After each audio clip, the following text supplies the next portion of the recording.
미국의 국제공항에서 충격적인 일이 벌어졌습니다. 최근 중국인들이 단체로 미국 공항에서 직원들과 손가락질하며 말다툼을 하다가 급기야 한국인들은 왜 VIP급 대우냐며 난동을 벌이기 시작했다고 하는데요. 사실 그 중국인의 가방에서는 경악할 물건이 발견되었다고 합니다. 최근 이 사건은 전 세계에 빠르게 퍼지면서 한국의 위상을 다시 한번 느끼게 되었다고 하죠. 구독과 좋아요 부탁드리며 지금부터 사연 만나보시죠. 안녕하세요. 저는 또 다른 바쁜 하루를 맞이하며 공항의 넓은 로비에 발을 내딛었습니다. 제 이름은 제나, LAX 국제공항에서 출입국 심사관으로 일한 지 벌써 5년째가 되었죠. 매일 아침 저는 수천 명의 다양한 사람들의 얼굴을 마주합니다. 각자 다른 이야기, 다른 목적을 안고 미국 땅을 밟는 사람들이에요. 오늘도 어김없이 긴 줄이 형성되어 있었습니다. 심호흡을 한번 깊게 하고 제자리에 앉았어요. 모니터를 켜고 첫 번째 승객을 맞이할 준비를 마쳤죠. 승객들의 얼굴에는 긴장감이 서려 있습니다. 입국 심사는 누구에게나 부담스러운 순간이니까요. 첫 번째로 제 앞에 선 사람은 한국인 사업가 최경수였습니다. 깔끔한 정장 차림에 단정하게 빗어 넘긴 머리, 그리고 자신감 있는 미소를 짓고 있었어요. 여권을 건네는 그의 손짓에는 여유가 묻어났습니다. 한국에서 오셨군요. 방문 목적이 어떻게 되시나요? 저는 여권을 받아들며 물었어요. 최경수는 유창한 영어로 답했습니다. 비즈니스 미팅입니다. 3일간 머물 예정이에요. 그의 여권을 확인하니 모든 서류가 완벽했어요. 한국 여권은 항상 깔끔하고 문제가 없었습니다. 최경수의 출입국 기록도 명확했고 비자 상태도 완벽했죠. 이런 경우 심사는 몇 분 안에 끝납니다. 즐거운 체류 되세요, 최 선생님. 저는 도장을 찍어 여권을 돌려주었어요. 최경수는 공손하게 고개를 숙여 감사 인사를 전했습니다. 그의 모습이 사라지자마자 다음 승객이 들어왔어요. 하지만 이번에는 분위기가 달랐습니다. 제 동료 에밀리의 카운터 쪽에서 소란이 일어났어요. 두 명의 중국인 여성이 목소리를 높이고 있었습니다. 저는 계속해서 제 앞에 선 승객들을 처리하면서도 무의식적으로 그쪽을 향해 시선이 갔죠. 왜 이렇게 오래 걸리는 거예요? 우리는 VIP인데. 한 여성의 날카로운 목소리가 공항 로비에 울려 퍼졌습니다. 에밀리는 차분하게 대응하고 있었어요. 죄송합니다만 서류에 몇 가지 확인이 필요합니다. 잠시만 기다려 주시겠어요? 그 여성들은 더욱 화를 내기 시작했습니다. 우리가 누군지 알아요? 중국에서 왔는데 이런 대우를 받아야 해요? 저는 불안한 눈길로 에밀리를 바라봤어요. 그녀도 저를 흘끗 쳐다보며 도움을 청하는 눈빛을 보냈습니다. 하지만 제 앞에도 여전히 긴 줄이 서 있었죠. 이런 상황은 공항에서 종종 일어납니다. 일부 승객들은 자신이 특별한 대우를 받아야 한다고 생각하지만 규칙은 모두에게 동일하게 적용됩니다. 갈수록 목소리가 커지자 주변의 다른 승객들도 불편한 기색을 보였습니다. 에밀리는 계속해서 규정을 설명하려 했지만 그 두 여성은 듣지 않았어요. 그들의 이름표를 보니 류샤오란과 펑리화라고 적혀 있었습니다. 한국인은 금방 보내놓고 왜 우리만 이렇게 대하는 거죠? 류샤오란이 소리쳤습니다. 그녀의 시선이 방금 떠난 최경수의 방향을 향했어요. 저는 마음속으로 한숨을 쉬었습니다. 오늘도 길어질 것 같은 하루가 시작되었네요. 류샤오란과 펑리화의 분노는 점점 커져갔습니다. 에밀리는 전문가다운 태도로 상황을 진정시키려 노력했지만 그들은 귀를 기울이지 않았어요. 저는 제 승객들을 계속 응대하면서도 한쪽 귀로는 그쪽 상황을 주시했습니다. 내가 누구인지 알아? 류샤오란이 목소리를 더 높였습니다. 우리 남편은 중국에서 유명한 기업인이에요. 베이징에 있는 그의 회사를 들어본 적 없나요? 에밀리의 얼굴에는 당혹감이 스쳤지만 곧 전문적인 표정으로 돌아왔습니다. 죄송합니다만 여권과 서류에 문제가 있어서 추가 확인이 필요해요. 모든 승객에게 동일한 규정이 적용됩니다. 이 시점에서 보안팀장 릭이 다가왔어요. 저는 릭이 이런 상황을 처리하는데 능숙하다는 것을 알고 있었죠. 그는 16년 경력의 베테랑으로 무슨 일이 있어도 침착함을 잃지 않습니다. 무슨 문제가 있나요? 릭이 차분하게 물었습니다. 류샤오라는 즉시 릭에게 화살을 돌렸어요. 우리는 VIP 대우를 받아야 해요. 왜 이렇게 오래 기다려야 하죠? 한국인은 그냥 보내면서.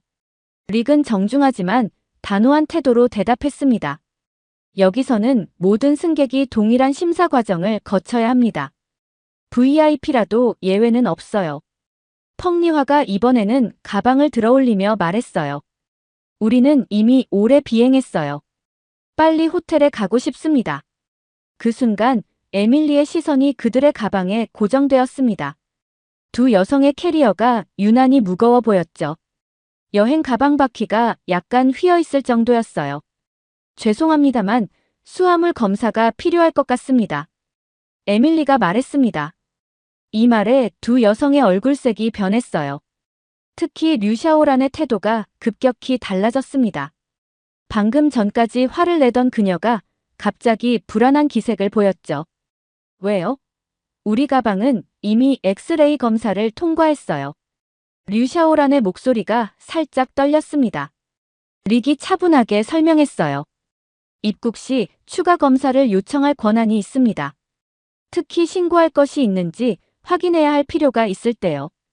펑리화는 류샤오란을 향해 중국어로 뭔가를 빠르게 속삭였습니다. 저는 중국어를 이해하지 못하지만 그들의 표정에서 불안감을 읽을 수 있었어요. 릭은 두 여성에게 수화물 검사 구역으로 이동해 줄 것을 요청했습니다. 그들은 마지못해 따라갔지만 여전히 불만을 토로했어요. 저는 잠시 제 카운터에서 떠나 에밀리에게 다가갔습니다. 괜찮아? 제가 물었어요.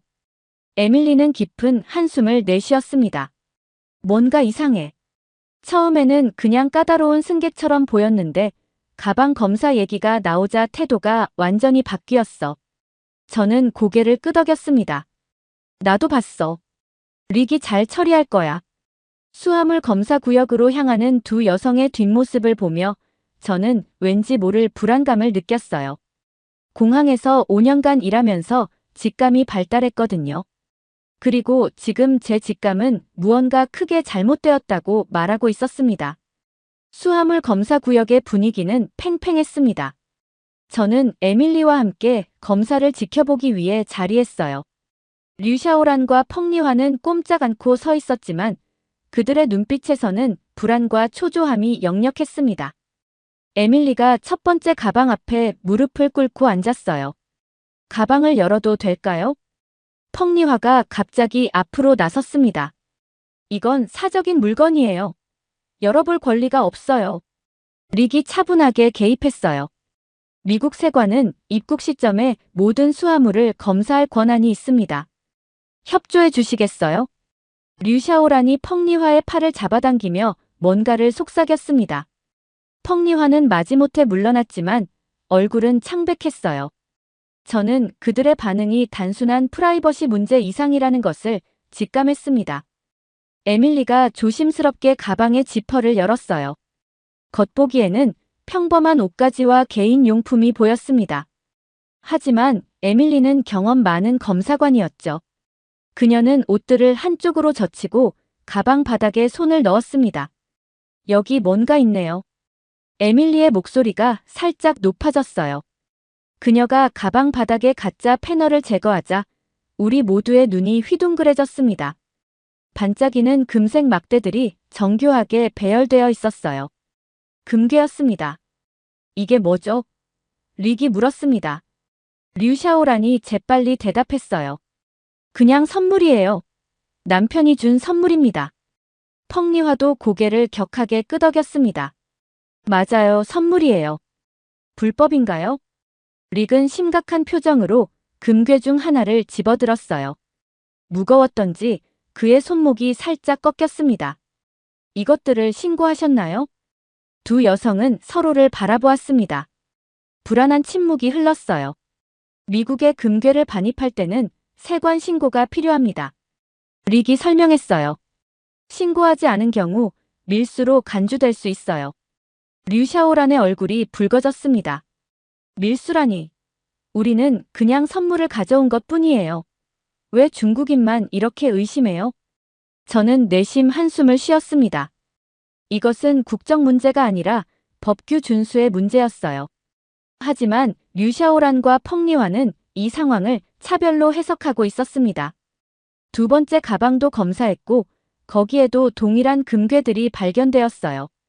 총 20개의 금괴, 대략적으로 계산해도 수십만 달러어치였습니다. 이건 단순한 선물로 보기에는 너무 많은 양이었어요. 이건 불법입니다. 릭이 단호하게 말했습니다. 두 분 모두 조사를 위해 저희와 함께 가셔야겠어요.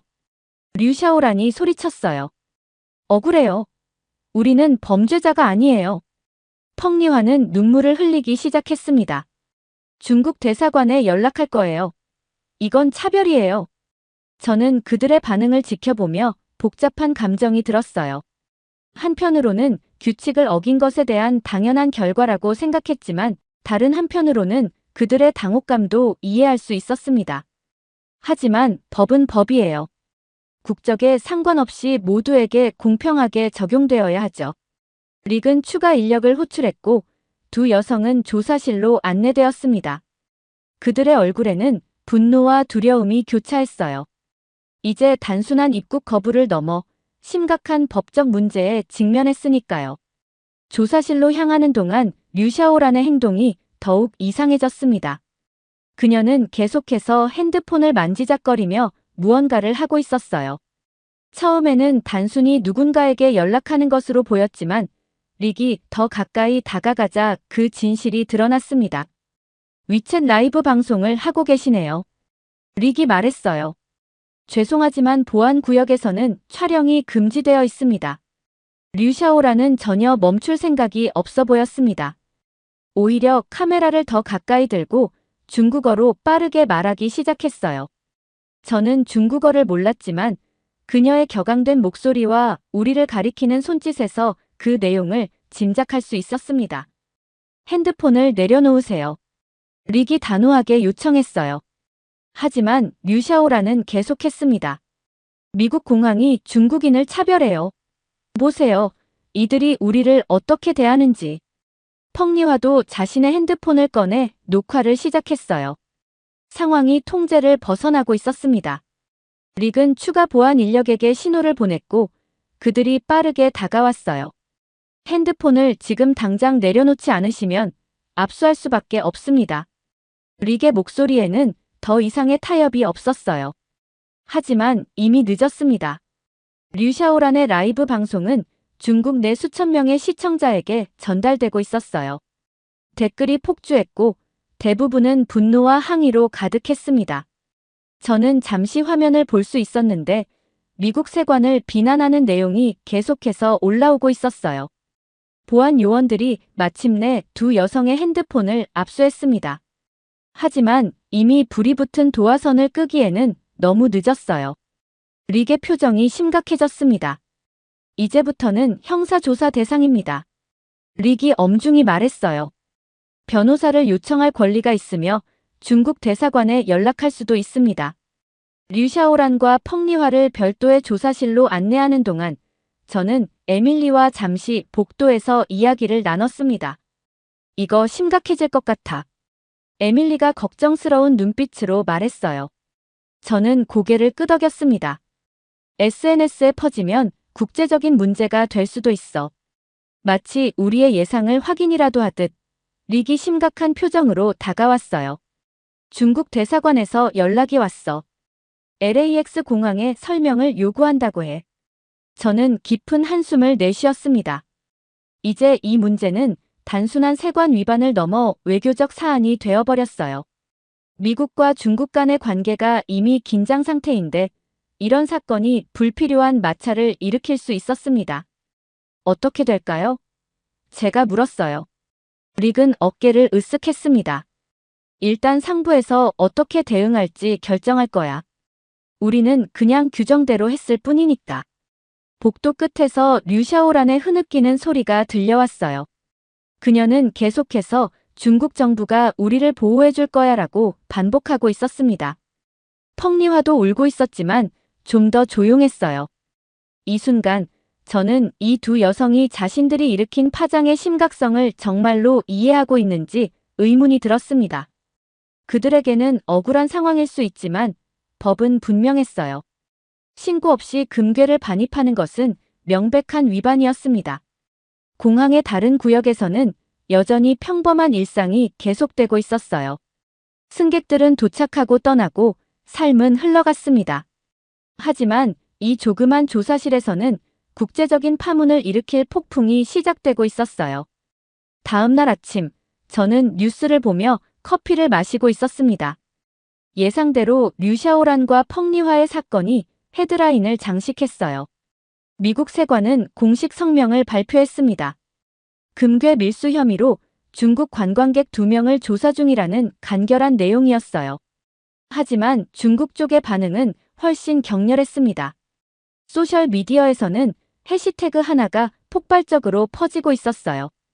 미국의 중국인 차별이라는 주제로 수백만 건의 게시물이 올라왔더군요. 일부 극단적인 사용자들은 심지어 미국이 중국인을 함정에 빠뜨렸다는 음모론까지 퍼뜨리고 있었습니다. 저는 깊은 한숨을 내쉬었어요. 진실은 훨씬 단순했는데 말이죠. 규칙을 어긴 것은 그들이었습니다.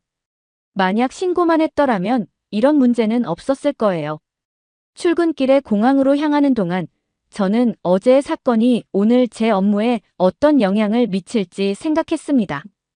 국제 뉴스가 된 만큼 공항 직원들은 더 많은 질문과 시선을 받게 될 것이 분명했어요. 공항에 도착하자마자 릭이 저를 불렀습니다.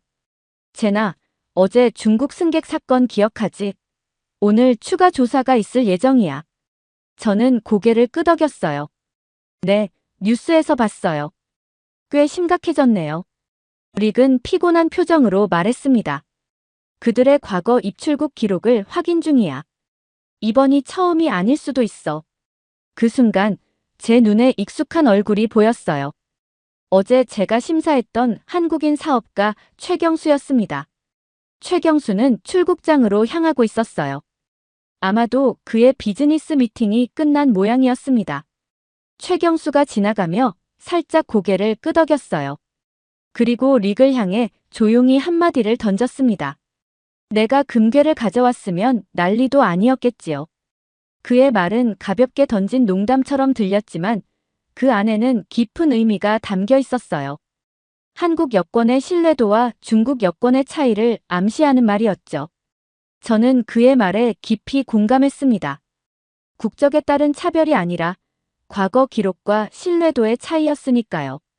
점심시간에 직원 식당에서 동료들과 이야기를 나누는데 모두가 이 사건에 대해 이야기하고 있었어요. 뉴스에 따르면 일부 외신에서도 미국과 중국 간 여행객 문제를 다루기 시작했다고 합니다. 이런 일이 국제 문제가 되는 건 처음이야.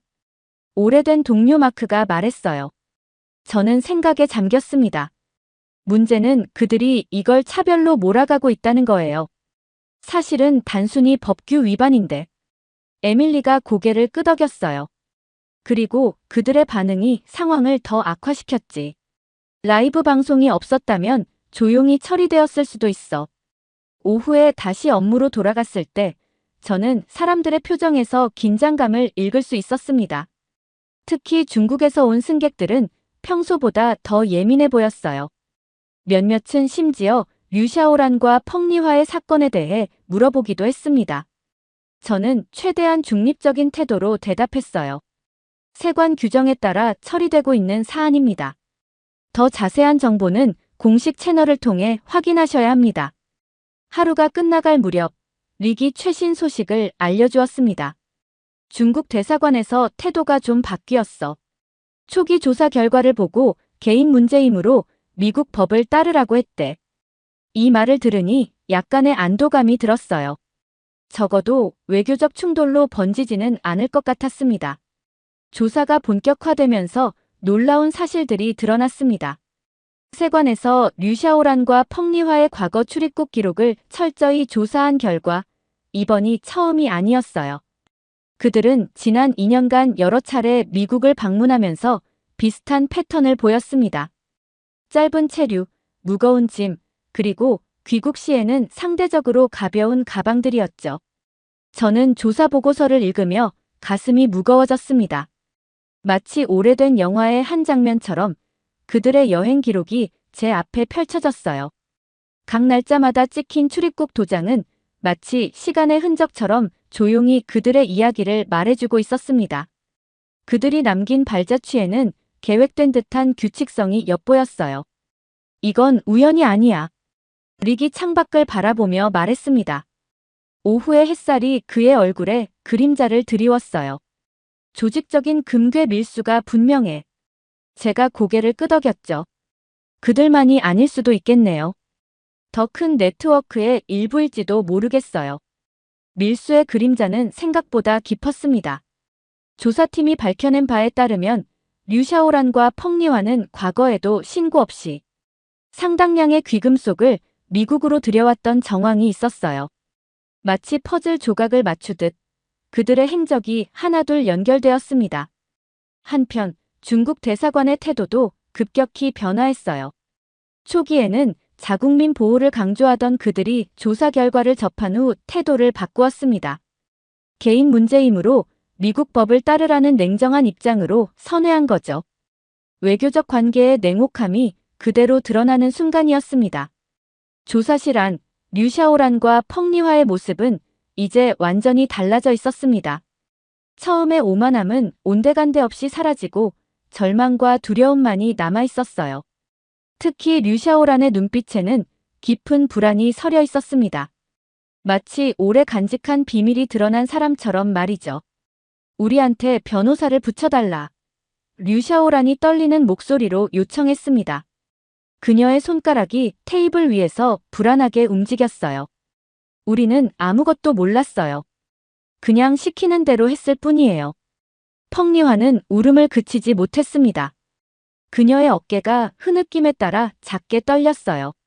마치 오랫동안 억눌러왔던 감정이 한꺼번에 터져 나오는 듯 했습니다. 릭은 차분하게 그들의 권리를 다시 한번 설명했어요. 변호사를 선임할 권리가 있습니다. 하지만 현재로서는 구금 상태를 유지할 수밖에 없어요. 밀수 조직과의 연관성이 조사되고 있으니까요. 저는 창밖으로 시선을 돌렸습니다. 공항의 활주로 위로 비행기 한 대가 천천히 이륙하고 있었어요. 그 모습이 왠지 모르게 자유의 상징처럼 느껴졌습니다. 자유를 향한 비행이지만 류샤오란과 펑리화에게는 이제 그 자유가 멀어져 버렸죠. 조사실을 나오면서 한 가지 생각이 제 마음을 스쳤습니다. 우리는 모두 선택의 순간들을 마주합니다. 그리고 그 순간의 결정이 우리 삶의 방향을 완전히 바꿔놓기도 하죠. 류샤오란과 펑리화도 언젠가는 다른 선택을 할 수 있었을 텐데 말이에요. 복도를 걸으며 창문 너머로 보이는 하늘을 저는 잠시 바라보았습니다. 푸른 하늘과 흰 구름이 어우러진 그 풍경 속에서 무언가 깊은 위안을 느꼈어요.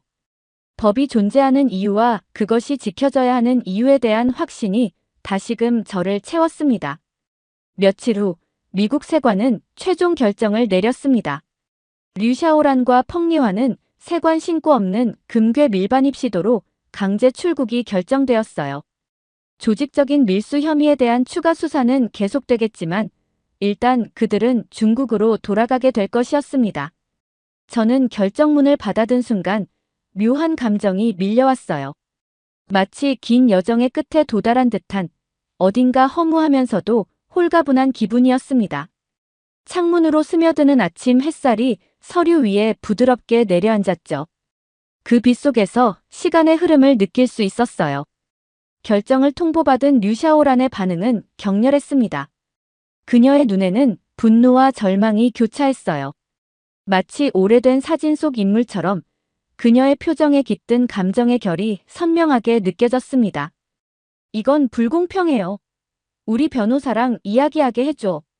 류샤오란이 소리쳤어요. 그녀의 목소리가 텅 빈 조사실 안에 메아리처럼 울려 퍼졌습니다. 하지만 이제 그녀의 항변은 공허하게 들렸어요. 증거는 명백했고 법적 절차도 모두 준수되었습니다. 그들의 밀수 시도는 부인할 수 없는 사실이었죠. 한편 중국 소셜미디어에서도 논란은 점차 사그라들고 있었습니다. 초기의 격렬한 반응과 달리 사건의 진상이 알려지면서 시민들의 태도도 변했어요. 이건 대놓고 밀수 아니냐? 라는 댓글이 늘어났고 그들을 옹호하는 목소리는 점점 줄어들었습니다. 추방 절차가 진행되는 동안 저는 우연히 최경수를 다시 만났어요. 그는 다른 비즈니스 미팅을 위해 미국을 재방문한 듯 했습니다. 출입국 심사대에서 그의 여권을 확인하며 저는 문득 그에게 물었어요. 이번 체류는 어떠셨나요? 최경수는 조용히 미소 지었습니다. 그의 눈빛에는 세상을 많이 본 사람의 지혜가 묻어났어요. 평화로웠습니다. 뭐든지 조용히 다니는 게 최고더군요. 그의 한마디가 가슴에 와닿았습니다. 단순하지만 깊은 진리였어요. 규칙을 지키고 정직하게 행동하면 삶은 훨씬 단순해집니다. 복잡한 거짓말이나 변명이 필요 없죠. 다음 날 류샤오란과 펑리화의 추방 절차가 완료되었습니다. 그들은 보안 요원의 호위 아래 비행기에 탑승했어요. 마지막까지 류샤오란은 불만을 토로했습니다. 이대로 끝나지 않을 거야. 우리는 억울해. 그녀가 비행기로 향하는 통로에서 외쳤어요. 하늘이 점점 어두워지는 저녁, 비행기가 이륙하는 모습을 지켜보며 저는 깊은 생각에 잠겼습니다. 공항의 불빛이 어둠 속에서 빛나는 모습이 마치 별처럼 보였어요. 그리고 그 불빛 속에서 저는 다시 한번 제 직업의 의미를 되새겼습니다. 국경을 지키는 일은 단순히 사람들의 출입을 통제하는 것이 아닙니다. 그것은 법과 질서, 그리고 공정함을 지키는 일이에요. 국적이나 신분에 상관없이 모든 사람이 동일한 규칙 아래에서 평등하게 대우받아야 한다는 원칙을 수호하는 일이죠. 비행기가 구름 속으로 사라지면서 이 사건도 서서히 역사의 한 페이지로 넘어가고 있었습니다.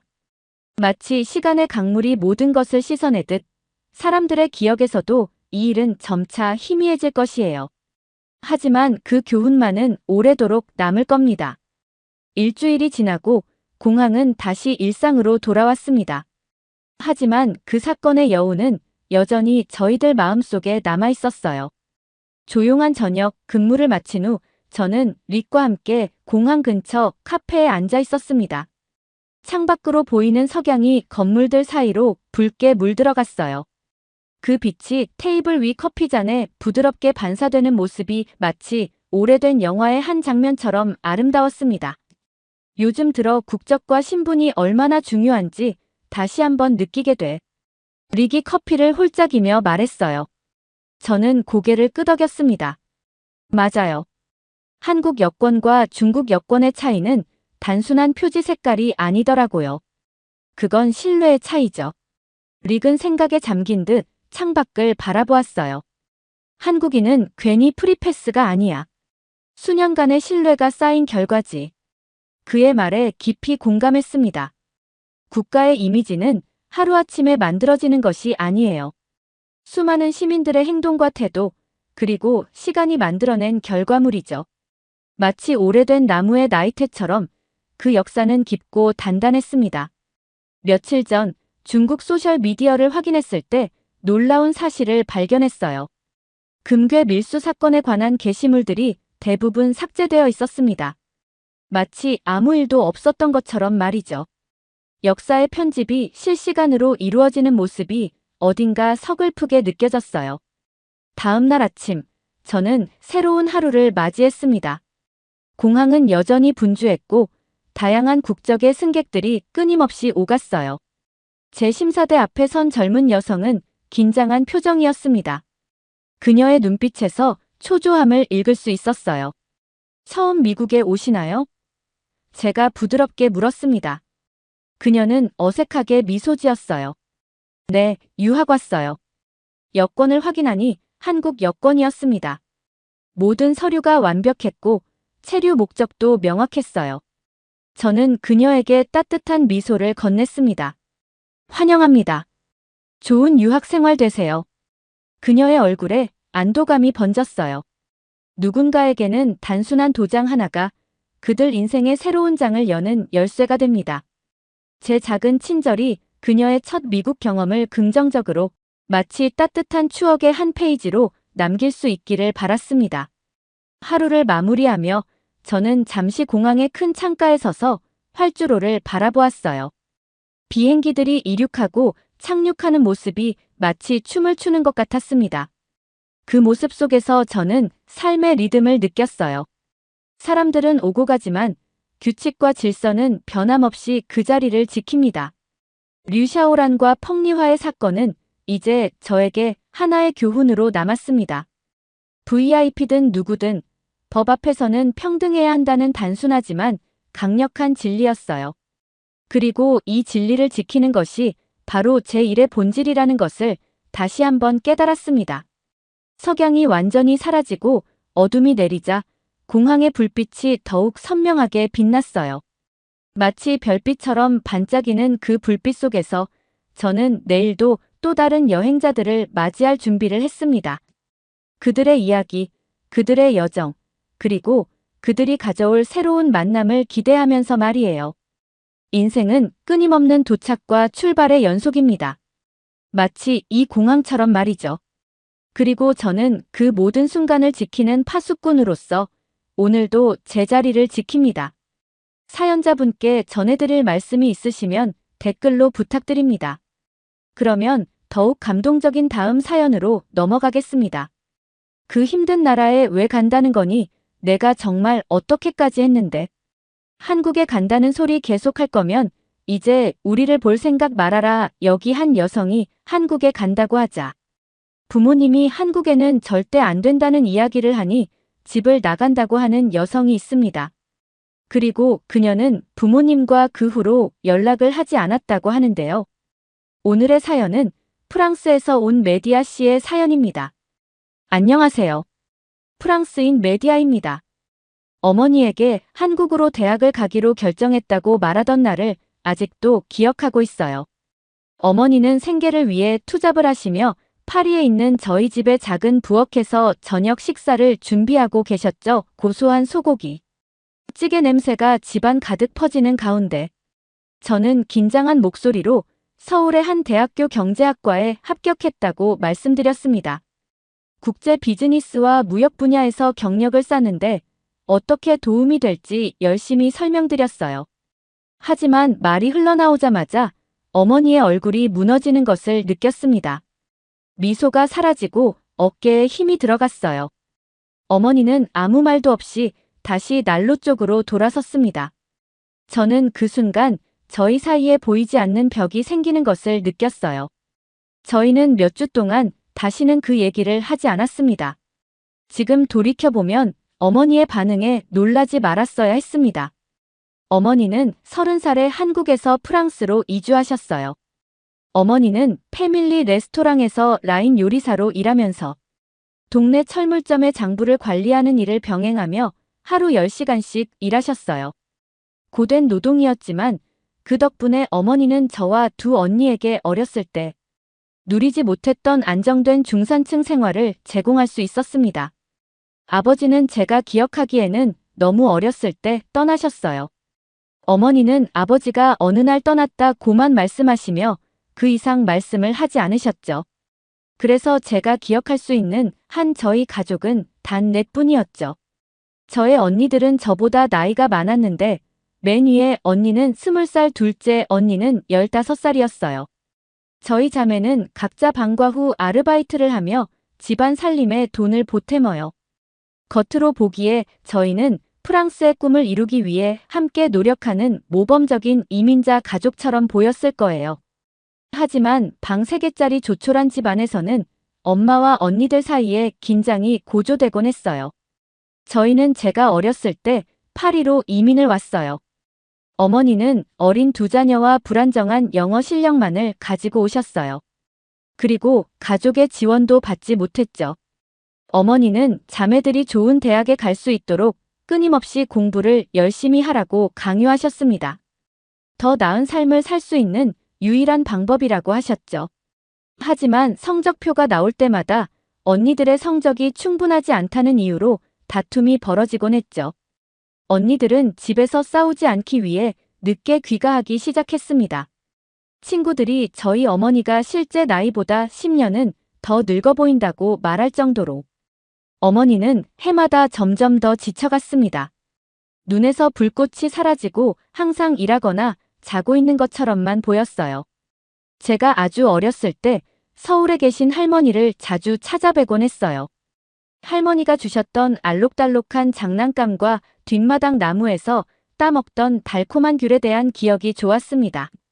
하지만 어머니가 일 때문에 바빠지면서 한국으로의 여행은 중단되었어요. 그러다 제가 10살 때 할머니가 갑작스럽게 돌아가셨습니다. 엄마는 몇 달 동안 우울증에 걸리셨어요. 그 후로 한국에 대한 이야기를 전혀 하지 않으셨습니다. 한국에 대한 언급만 있어도 어머니에게 그림자가 드리워지는 것 같았죠. 어머니는 더 열심히 일에 매달렸고 야근과 휴일 근무를 마다하지 않으셨어요.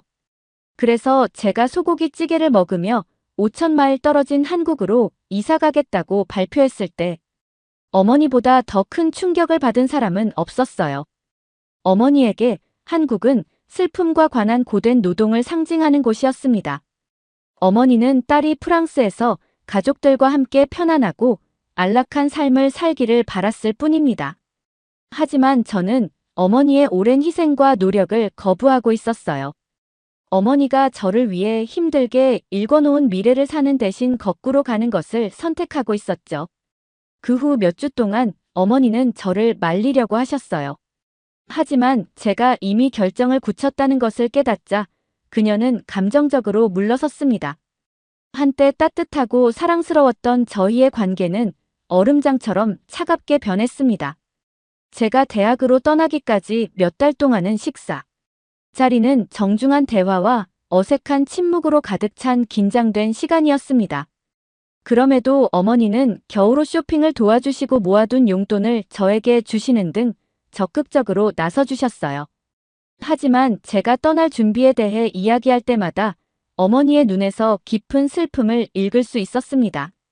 비행 전날 밤 저희는 서로 마주 앉아 차가운 테이크아웃 음식을 골라 먹었습니다. 저희 사이에는 하지 못한 말이 너무 많았어요. 어렸던 저는 어머니의 고통과 배신감의 깊이를 완전히 이해하지 못했습니다. 저는 해외에서의 미래에 너무 들떠 있었기 때문에 제 선택이 저희에게 어떤 영향을 미칠지 생각하지 못했어요. 저희는 공항에서 보안 검색대를 통과하기 전에 짧고 포옹을 주고받았습니다. 마지막으로 뒤를 돌아보았을 때 저는 어머니가 눈물을 흘리지 않고 반짝이는 눈으로 굳게 서 있는 모습을 보았습니다. 그 모습은 새 집으로 가는 10시간의 여정 내내 제 머릿속에 선명하게 남아 있었어요. 저는 과연 어머니와 저희 관계가 치유될 수 있을지 확신할 수 없었습니다. 비행기에서 내려 반짝이는 서울의 인천공항에 내리자 마치 오지에 착륙한 도로시가 된 기분이었습니다. 파리에 비해 모든 것이 세련되고 효율적이며 미래적으로 보였어요. 화려한 복도를 지나 수암을 찾는 곳으로 향하면서 어머니에게 무사히 도착했다는 메시지를 보냈습니다. 답장이 오기를 바랐지만 문자에는 전송됨이라고만 표시되어 있었습니다. 대학에서 1학년 동안 호스트 가정에서 지낼 수 있도록 주선해 주었습니다. 호스트 가족은 캠퍼스에서 차로 15분 정도 떨어진 통풍이 잘 되는 고층 아파트에 살고 있었어요.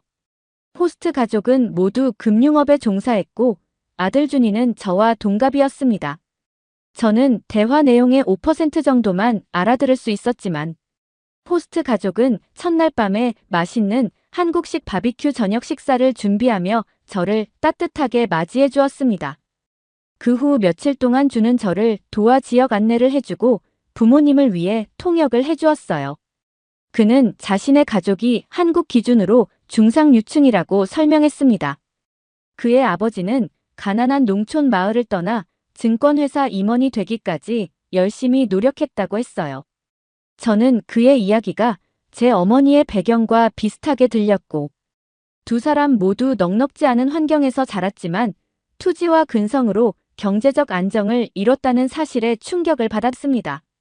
이 생각을 준에게 전하자 그는 의아한 표정을 지었습니다. 그에게 프랑스는 넓은 집과 자동차로 가득한 천국 같은 풍요로움의 대명사였기 때문이죠.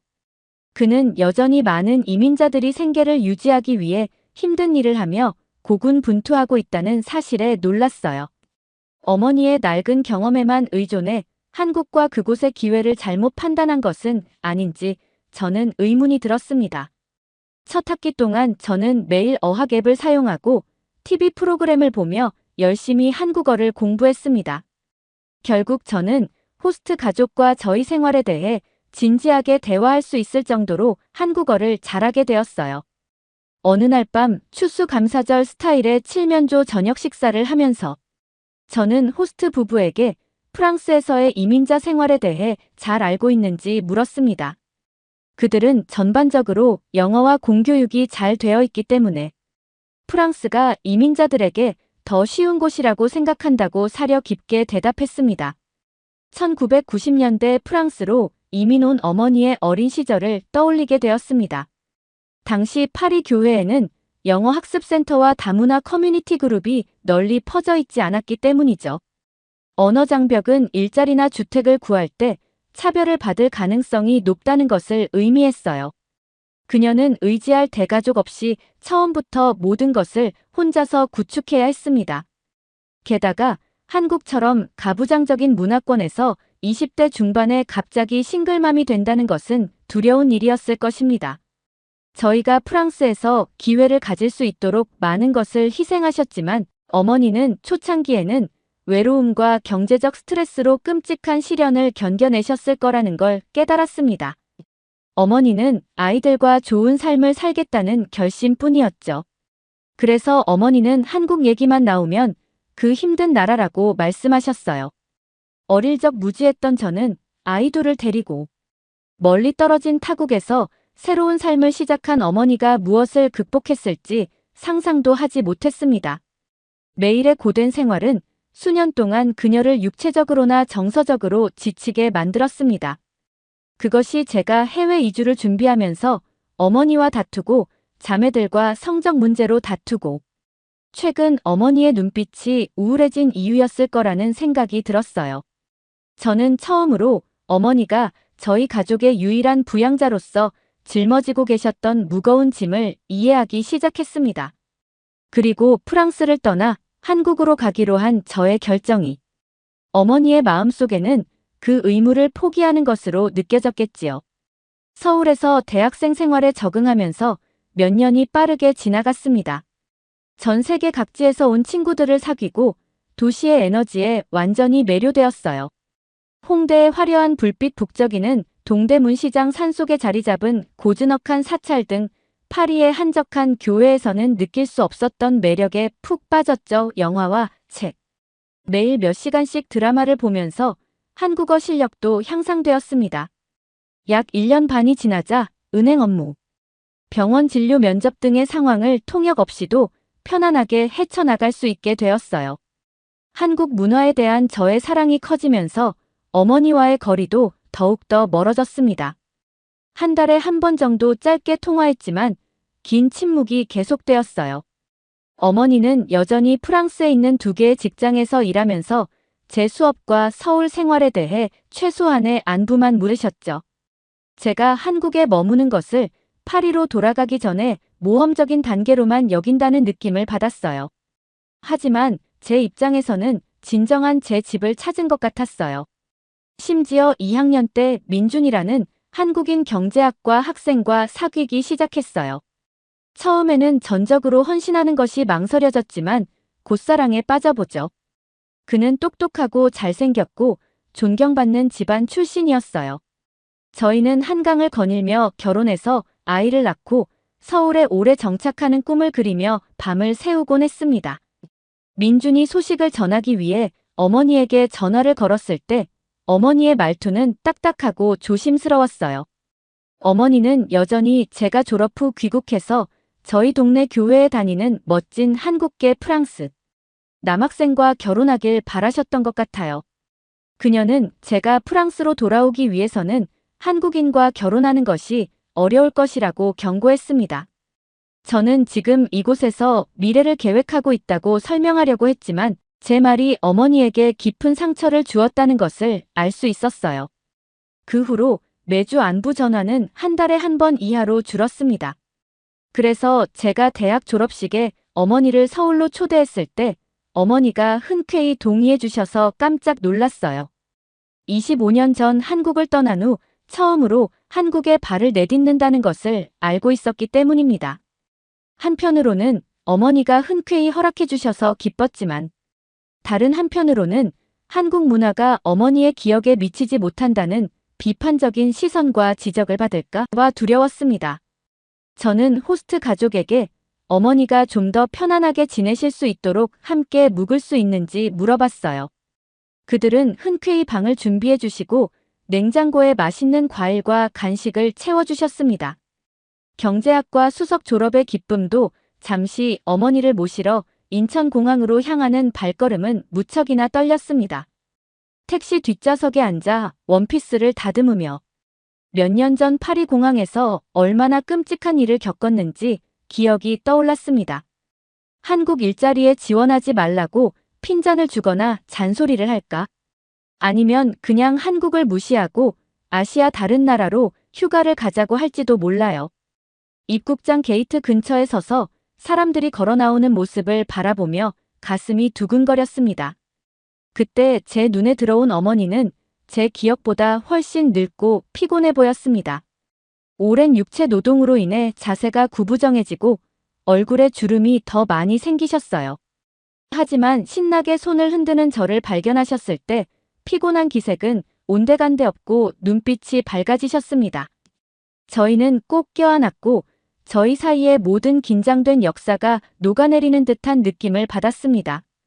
너무 보고 싶었어. 어머니는 한참 동안 포옹을 놓지 않고 속삭였습니다.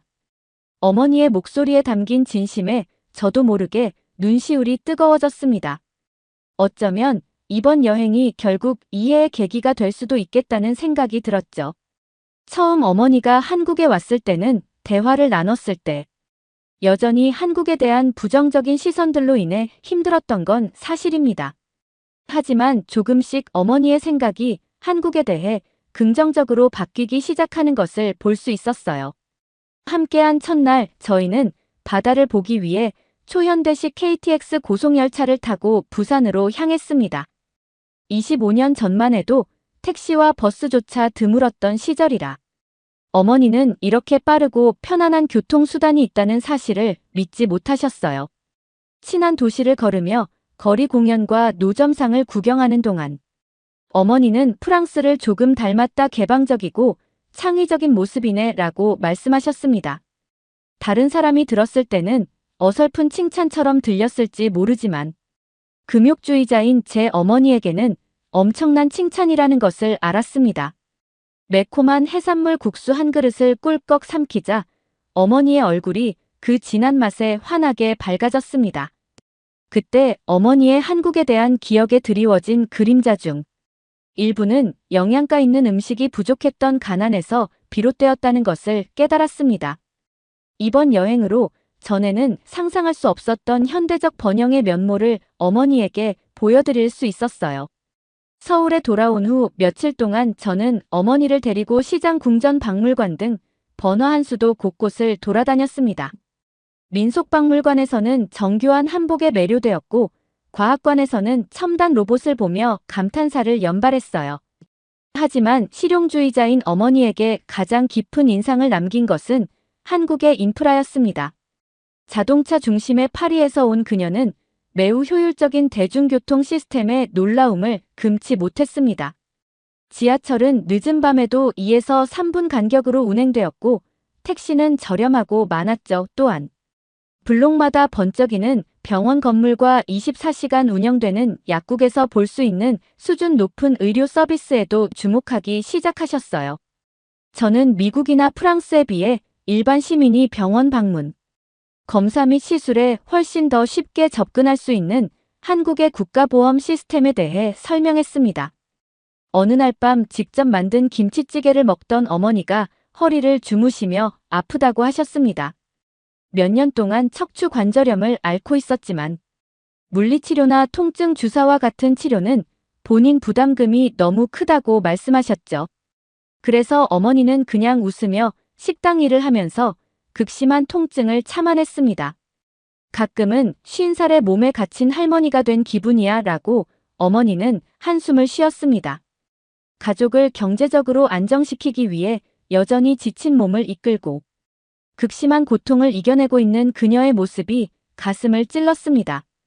다음 날 아침 저는 약침과 같은 한의학적 기술이 어머니의 허리에 도움이 될 수 있는지 알아보기 위해 한의원에 가자고 망설임 없이 제안했습니다.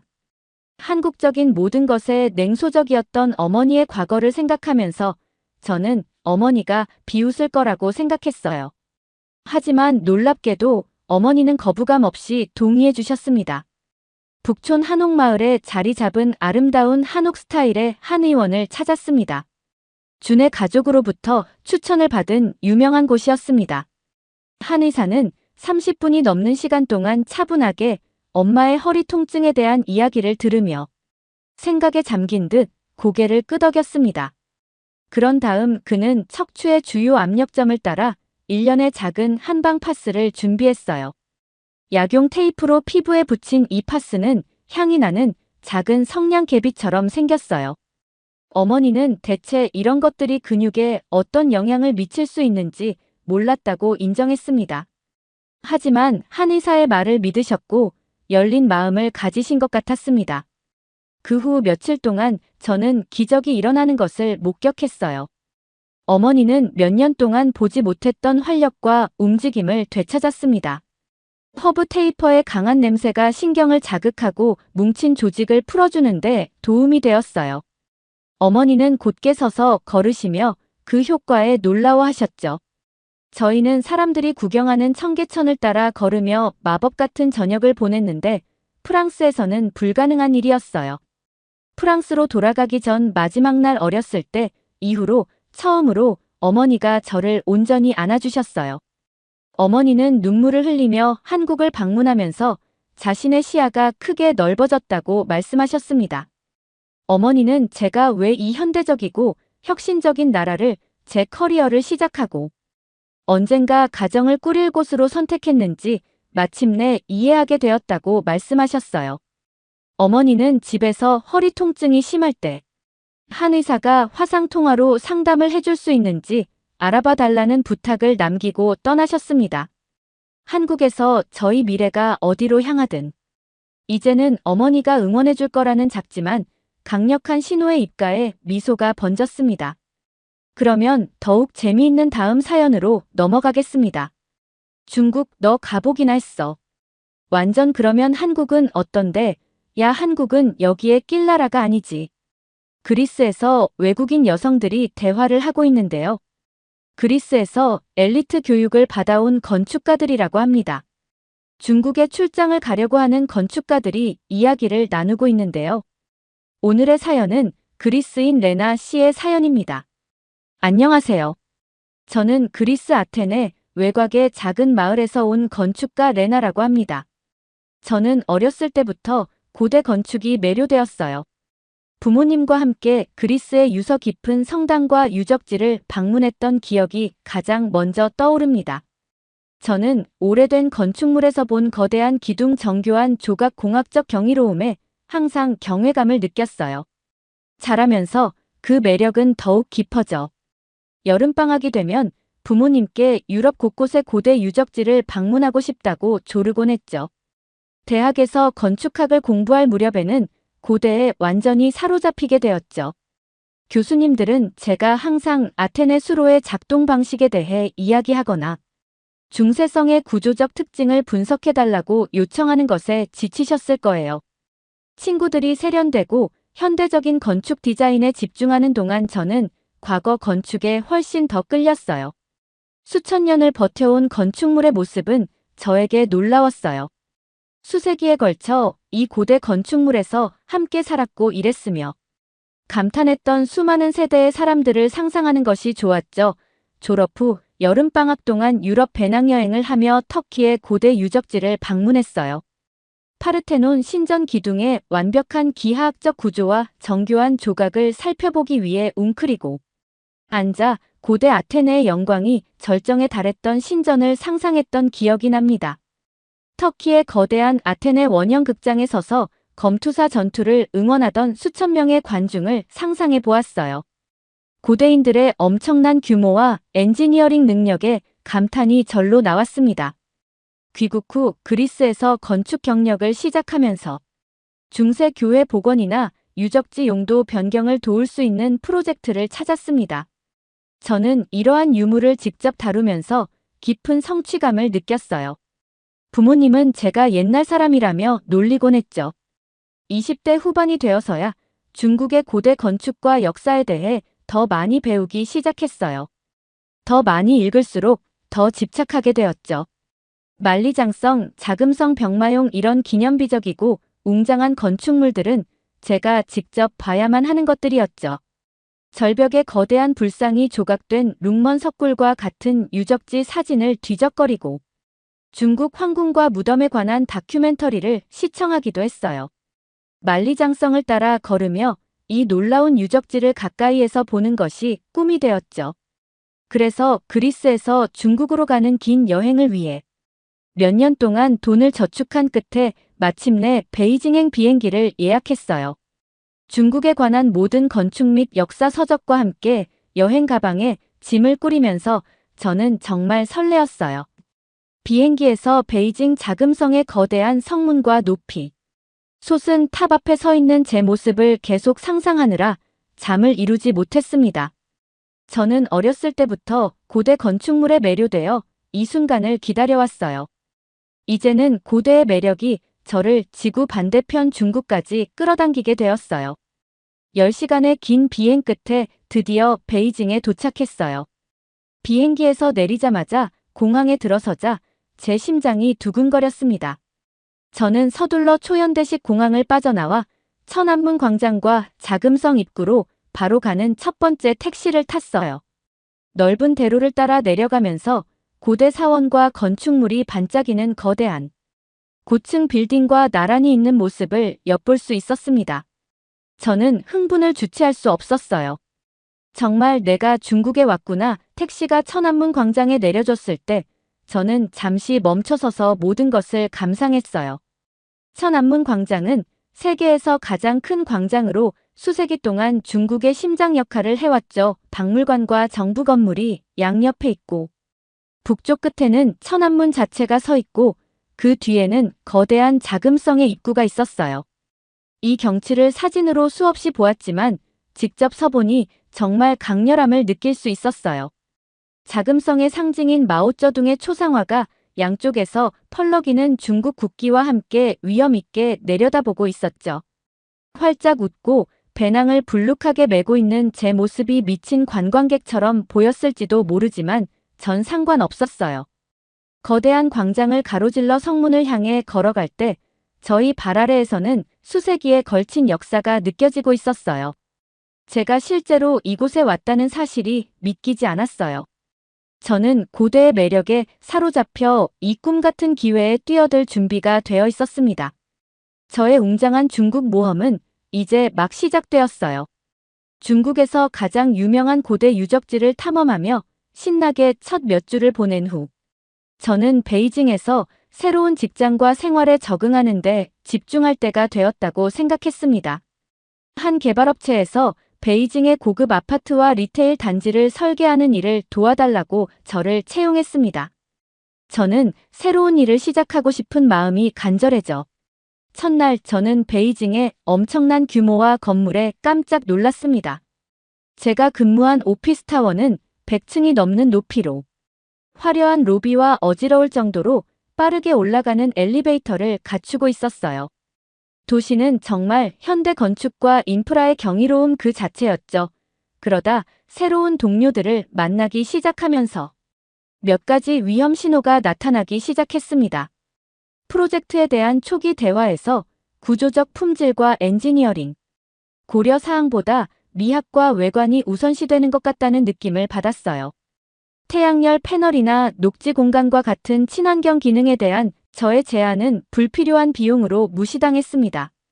저는 이러한 개발자들이 오래도록 살기 좋은 커뮤니티를 만드는 것보다 화려한 건물을 빨리 짓는데 더 관심이 있다는 것을 깨닫게 되었어요. 설상가상으로 프로젝트를 진행하며 모든 단계에 퍼져 있는 부정부패에 대해서도 곧 알게 되었습니다. 건설 계약에 대한 뇌물은 평범한 관행으로 여겨졌죠. 제 상사들은 제가 정기적으로 일감을 확보하려면 청구서를 부풀려서 컨설팅 비용의 일부를 어느 정도는 빼돌려야 한다며 퉁명스럽게 말했죠. 이러한 비윤리적인 관행에 대해 아무렇지도 않게 이야기하는 그들의 태도에 저는 큰 충격을 받았습니다.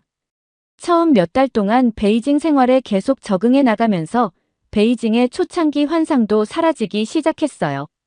번쩍이는 타워의 외관 뒤에서 저는 놀라운 불평등과 빈곤을 목격했어요. 고급 쇼핑몰에서 불과 몇 블록 떨어진 곳에는 더러운 골목을 따라 늘어선 작은 양철 판잣집에 온 가족이 옹기종기 모여 살고 있었습니다. 노인들은 쓰레기통을 뒤져 음식물 찌꺼기를 찾고 있었고, 세련된 젊은 전문직 종사자들은 10달러짜리 커피를 들고 걸음을 재촉하고 있었죠. 하지만 무엇보다도 가장 우울한 것은 길거리에서 구걸하는 굶주리고 너덜너덜해진 아이들의 모습이었어요. 3, 4살 정도로 어려 보이는 아이들은 콧물을 흘리며 지나가는 사람이 주는 동전을 간절히 원하고 있었습니다. 사방이 부유함에도 불구하고 스스로를 돌보기에는 너무 어린 아이들이 고아가 되고 노숙자가 된 모습을 보니 가슴이 아팠어요. 제가 설계를 돕던 반짝이는 새 고층 건물들이 갑자기 공허하고 영혼이 없는 것처럼 느껴졌죠. 회의 때문에 자주 들르던 건설 현장 중 한 곳. 아래에 있는 낡은 이주자 학교를 발견했을 때는 제 인생의 최저점이었어요. 음침한 지하실에 수백 명의 아이들이 천장을 뒤흔드는 시끄러운 드릴링 소리가 들리는 가운데 공부를 하고 있었습니다. 교실은 조명도 환기도 제대로 되지 않았고 기본적인 학습용품도 부족했어요. 하지만 아이들은 가난에서 벗어나기 위해 부모에게 의지하며 열심히 학교에 다니고 있었습니다. 저는 먼지 구름에 가려진 그 열망에 찬 어린 얼굴들을 보며 마음 아파했어요. 처음 몇 달 동안 제가 상상했던 중국과 실제 하는 중국은 세계가 다르다는 것을 깨달았습니다. 부패와 불평등 착취가 만연한 가혹한 현실을 더 이상 외면할 수 없었어요. 저는 도덕적 판단에 직면했습니다. 부유한 사람들의 주머니를 채워줄 표준 이하의 건물 계약을 계속 맹목적으로 쫓아다니면서 가난한 사람들이 눈앞에서 계속 고통받는 것을 보고만 있어야 할까요? 더 이상 참을 수 없었어요. 중국이 매혹적인 고대 역사가 저를 이곳으로 이끌었지만 오늘날의 현실은 저를 거부하게 만들었습니다. 저는 베이징과 직장을 뒤로하고 다시 건축을 윤리적으로 실천할 수 있는 곳을 찾아 떠나는 어려운 결정을 내렸어요. 저 스스로 혹독한 각성이 필요한 때였습니다. 베이징에서 건축 일을 그만둔 후 저는 더 청렴한 곳에서 경력을 다시 시작하기로 결심했어요. 저는 혁신과 기술이 양심적인 계획과 건축 원칙과 조화를 이루는 나라를 찾고 싶었습니다. 다음 행보에 대한 옵션을 조사하던 중 한국이 계속 눈에 들어왔습니다. 현대 서울은 처음 베이징으로 이끌었던 흥미로운 개발과 인프라를 모두 갖추고 있는 것 같았습니다. 하지만 더 깊이 파고들면서 도시계획에서 장기적인 지속, 가능성과 시민적 가치에 초점을 맞추고 있는 한국의 모습에 흥미를 느꼈습니다. 역사적 보존과 적응적 재사용을 최우선 과제로 삼아 고대 사찰과 궁전이 번화한 도심에 자연스럽게 통합되어 있었습니다. 한국의 최첨단 기술 발전에도 깊은 인상을 받았습니다. 고속 KTX 열차와 같은 대중교통과 광범위한 무선 네트워킹은 한국이 얼마나 매끄럽게 진보와 전통을 융합하고 있는지 보여주었습니다. 그리고 새롭게 등장한 건축물은 미래지향적인 디자인과 빛 식물, 물과 같은 자연 요소에 대한 경외심이 조화를 이루었습니다. 저는 바로 이런 혁신적이고 윤리적인 건축 환경의 일원이 되고 싶었습니다. 서울에 있는 여러 회사에 연락해 제 포트폴리오를 공유한 후 A 아키텍트라는 회사로부터 입사 제안을 받고 매우 기뻤습니다. 이 회사는 친환경 건축 자재와 최적화된 에너지 사용을 특징으로 하는 주상복합 단지를 전문으로 하는 회사였죠. 지속 가능한 디자인에 다시 도전할 수 있는 완벽한 기회였죠. 서울에 도착하자마자 저는 도시의 청결함과 효율성이 깊은 인상을 받았습니다. 가로수가 늘어선 보도는 흠잡을 데 없이 관리되고 있었고 직원들이 하루 종일 나뭇가지를 가지치기하고 화분에 물을 주고 있었습니다. 지하철 승강장도 청결한 느낌이 들었고 청소팀이 공공장소를 지속적으로 청소하고 소독했습니다. 베이징과 비교했을 때 공공장소에 대한 시민의 의무감과 자부심이 느껴졌습니다. 또한 중국 거리에서 부족했던 친절과 정직함도 엿보였습니다. 첫 주에 새 사무실 근처의 구불구불한 골목을 헤매다가 길을 잃었을 때 현지 상점 주인들은 계산을 거부한 채 인내심을 갖고 길을 찾아주었습니다. 그리고 번화한 남대문 시장에서 실수로 물건 값을 과다 지불했지만 상인은 저를 쫓아가 거스름돈을 돌려주며 고맙다는 인사를 건넸습니다. 새 직장에 적응하면서 저는 한국 동료들의 윤리와 우선순위에 깊은 인상을 받았습니다. 창의성과 틀을 벗어난 사고는 장려되었지만 안전이나 품질을 희생하는 일은 결코 없었습니다. 비용 절감이나 비윤리적인 관행에 대한 이야기는 전혀 없었습니다. 친환경 기능과 적응형 재사용에 대한 제 아이디어가 받아들여졌습니다. 마침내 저는 다시 한번 온전한 건축을 할 수 있다고 느꼈습니다. 직장을 넘어 한국의 문화적 가치와 사회 구조는 저에게 새로운 희망을 주었습니다. 광범위한 청소년 프로그램과 많은 예산을 지원하는 공립학교는 다음 세대에 대한 진정한 투자를 반영했습니다. 모든 아이들에게 동등한 기회를 보장하기 위해 무료 점심 교과서, 상담까지 제공하는 것을 보고 정말 기뻤습니다. 베이징의 건설 현장 아래에서 보았던 방치된 이주민 학교와는 너무나 대조적이었습니다. 어느 날 퇴근 후 북한산 국립공원에서 하이킹을 하던 중 한국의 문화와 역사를 기념하는 야외 축제를 발견했습니다. 전통 한복을 입은 아이들이 민속음악에 맞춰 춤을 추고 부모들은 박수를 치고 있었습니다. 근처 파빌리온에서는 장인들이 고대 관습에 뿌리를 두고 있지만 현대 생활에 맞게 변형한 서예와 수공예품을 전시하고 있었습니다. 이 공연을 보면서 저는 한국의 보기 드문 전통과 진보의 조화가 생생하게 느껴졌습니다. 몇 주가 지나면서 저는 직업적으로나 개인적으로나 새로운 보금자리를 찾았다는 것을 마음속으로 느꼈습니다. 중국에서 느꼈던 실망감에서 벗어나 더 이상 도망치지 않을 때가 왔습니다. 한국에서 저는 다시 태어났고 제 자신을 뿌리내리고 다시 긍정적인 길로 나아갈 준비가 되어 있었습니다. 한국은 윤리를 희생하지 않는 혁신 공유된 역사에 대한 자부심, 미래 세대에 대한 투자 등 제가 글로벌 여정을 시작할 때부터 추구했던 모든 것을 상징하는 나라였습니다. 새로운 고향의 문화와 복잡한 역사 기념물에 대해 아직 배워야 할 것이 너무나 많았습니다. 하지만 몇 달간의 표류 끝에 잃어버렸던 희망과 목적 의식이 다시 한번 제 안에서 피어났습니다. 새로운 시작은 이미 결실을 맺고 있었습니다. 서울에서 몇 달이 지나면서 저는 직업적으로나 개인적으로 뿌리를 내리고 있다는 것을 느꼈습니다. A 건축사 사무소에서 친환경 기술과 한국의 건축, 유산에 대한 감상을 결합한 새로운 주상복합 건물에 대한 계획 초안을 작성하면서 제 업무는 계속해서 보람을 느꼈습니다. 제 동료들은 훌륭하고 원칙적인 사람들이었고 우리는 종종 점심을 먹으며 영어, 그리스어, 한국어를 섞어가며 이야기를 주고받으며 동료애를 키웠습니다. 업무 외에는 여가 시간을 활용해 한국의 문화와 역사 명소를 더 많이 알아보는 데 전념했습니다. 주말에는 경복궁과 창덕궁 같은 거대한 왕궁을 돌아다니며 높이 솟은 누각과 정교하게 칠해진 대들보에 감탄하며 시간을 보냈습니다. 주변의 고층 빌딩과 아파트 단지와 조화를 이루는 모습도 놀라웠어요.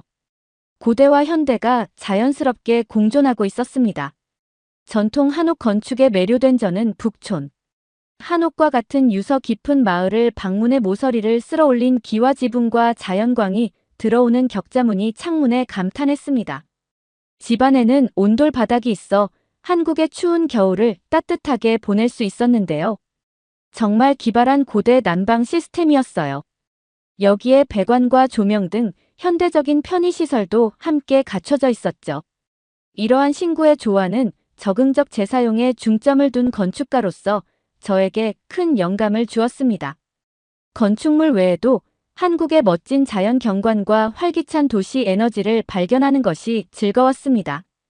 평창의 슬로프를 스노보드 타고 내려오고, 제주도의 절벽을 하이킹하고 시끌벅적한 광장시장을 맛보는 등 한국은 계속해서 새로운 얼굴을 드러냈습니다. 제가 만난 사람들은 그리스를 떠난 후 그리워했던 방식으로 변함없이 친절하고 공동체 지향적이었습니다.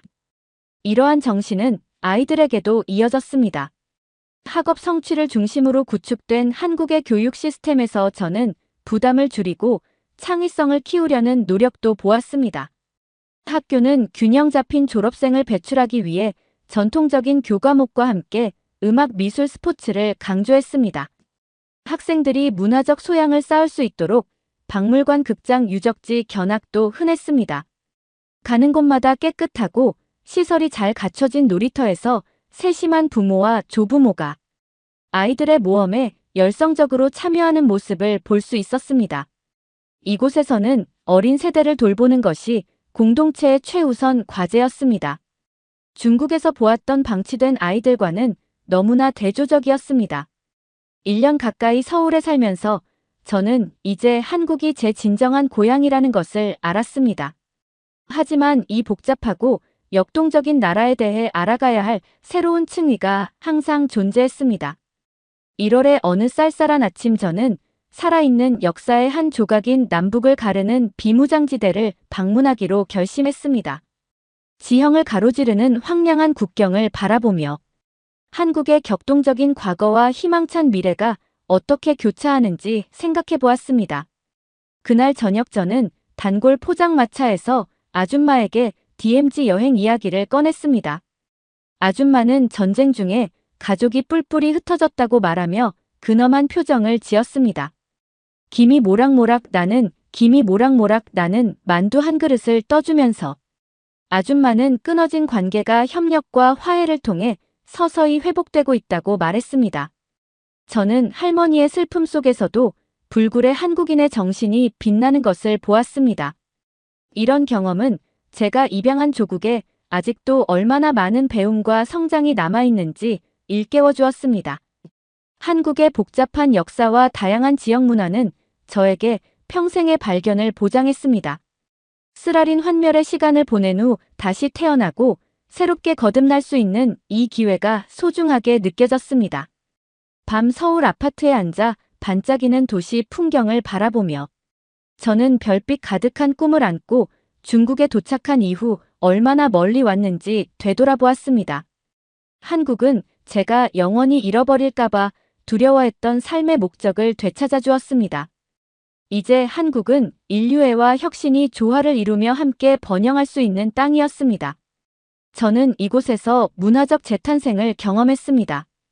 되살아난 제정신은 미래에 어떤 장이 펼쳐지든 도전할 준비가 되어 있었습니다.